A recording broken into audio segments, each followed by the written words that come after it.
Welcome back to The Power and the Glory. Today's scripture is taken from the book of Lamentations, chapter 3, verses 22 to 23. Before I get started, please like, share, and subscribe. It really does help with the Google algorithm. And thank you to my existing subscribers for your ongoing support. I really do appreciate it. So I'll read the scripture now. It is of the Lord's mercies that we are not consumed, because his compassions fail not. They are new every morning. Great is thy faithfulness.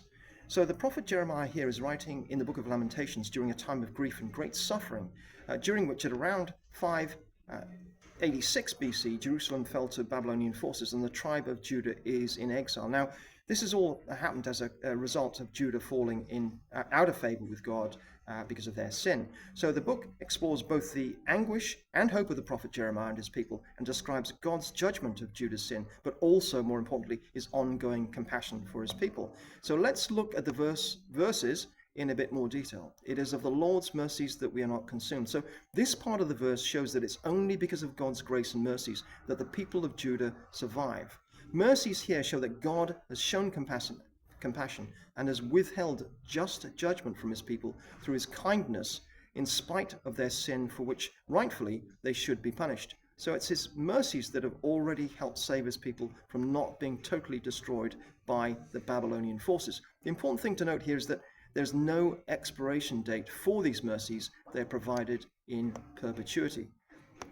Moving on to the next part of the verse, because his compassions fail not. Well, God, unlike man, has unlimited resources rather than a finite supply, and his provision of compassions, which you can read as kindness, never fail, and they are new every morning. So the bucket of blessings is refilled each morning through divine provision. The message here is clear. No matter what the mood or disposition of the people of Judah, they will receive blessings that day.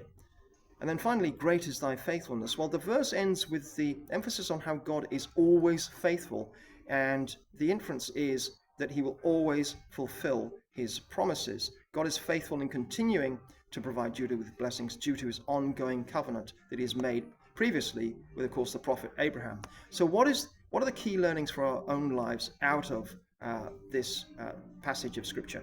Well, first off, hope and comfort, even devastation, comes from God. Secondly, all provision is from God. Thirdly, as Christians, our blessings and God's kindness and compassion will never cease. So let's proceed with faith, knowing this is so.